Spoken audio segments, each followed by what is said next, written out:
we've been working diligently to inventory all of our assets as far as the roads department goes. From county maintained roads, guardrails, pipes, signs, ditches, everything. And we're using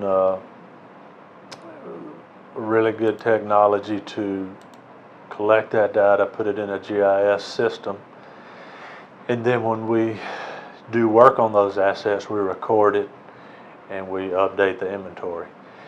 And how does this help the citizens? Well, part of the system also includes a service request function. So if we get a call, we can enter a service request. It goes directly to the right people, and they're able to go look at it, get pictures of it, ascertain what needs to be done, schedule work, and go do the work. And Heather in the Department of Roads and Transportation has done a great job of implementing this. A lot of training and additional work's gone into getting it up and going, and hopefully in the future it's going to bear some really good fruit to help us manage better, help our employees do a better job, help us better serve the public. For this particular example, we received the service request. The incident was called in. The crew went out and evaluated it. They programmed the service request for it.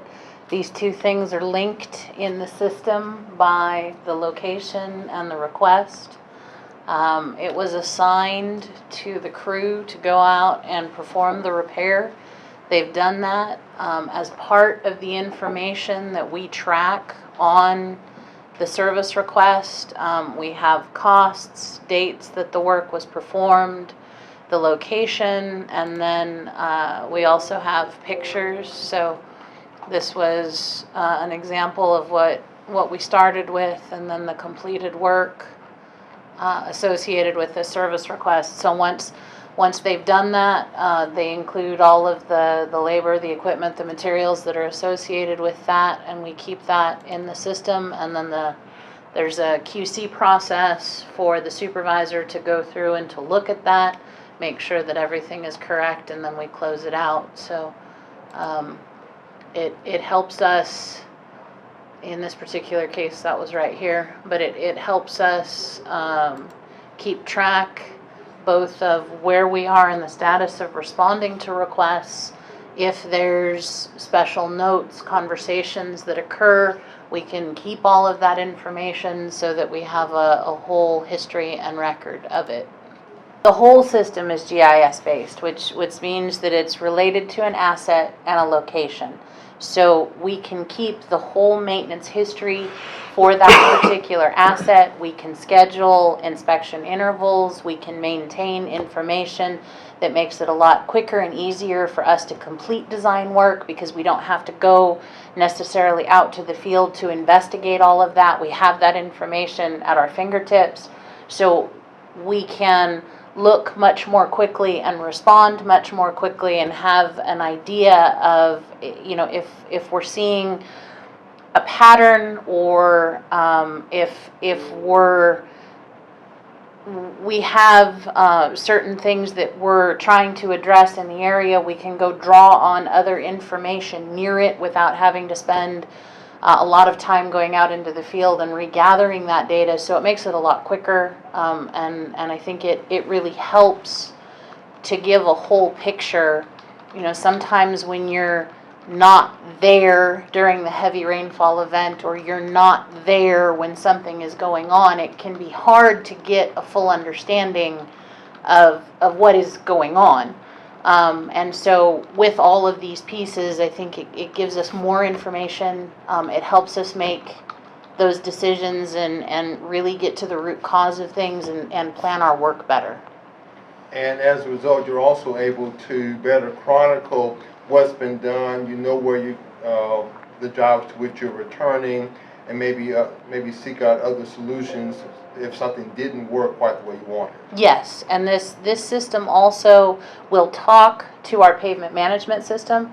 So one of the aspects of our pavement management system is we're gathering a lot of historical data about what's out there, because a lot of this is,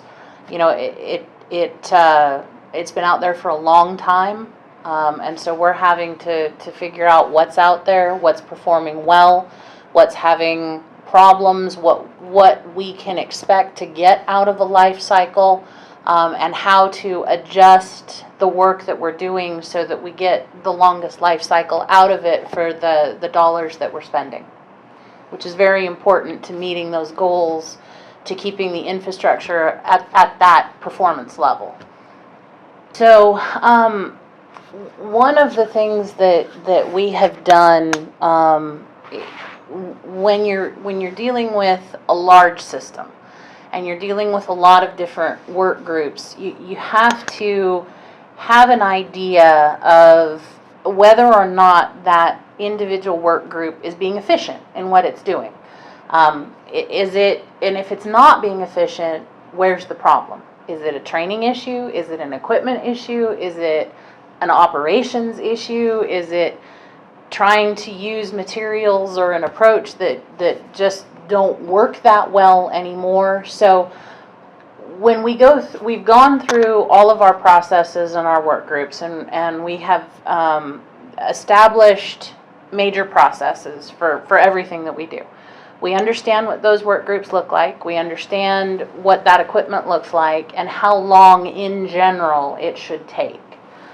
This system helps us proof that out in the real world, and it helps us drill down very quickly and on an ongoing basis, and it provides some very useful tools to our supervisors that are doing this work on a daily basis to look at those numbers, to check how quickly this is moving, how frequently they're touching an asset, is the right decision being made here, is that in line with what we expect we should be seeing, and it helps identify too if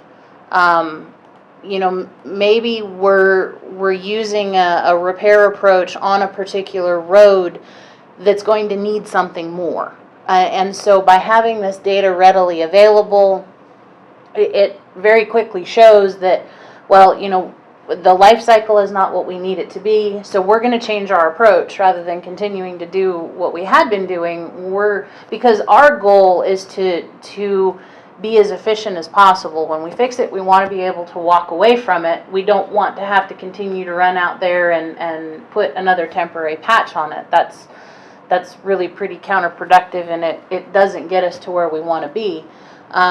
This also really helps our supervisors track and have a very good idea of, are the preventative maintenance programs getting us to where we want to be? Ultimately, we want to be proactive in our maintenance, so we don't ever want to get to the point where something is failing and we have that complaint, because that's it's not the most efficient use of the dollars, and it's definitely not what we want for a level of service for our citizens. So our goal is to shift that balance between the service requests and the work orders so that we have proactively programmed. We know that it's coming up. We know that it needs to be done before it ever gets to the level that somebody feels like they need to pick up the phone and call. So these are all really important tools for us. The relationship between this and Cartograph, which is our pavement management system, it's really useful in helping us determine what we're getting out of life cycles. So it's letting us evaluate, are the structural repairs that we're doing, is the paving that we're doing getting us the life cycle that we think we need? Are we seeing that those rates are being consistent? It's kind of like doing maintenance on your house. You want to get to that roof or do that painting or that other work before the structure itself starts to get damaged.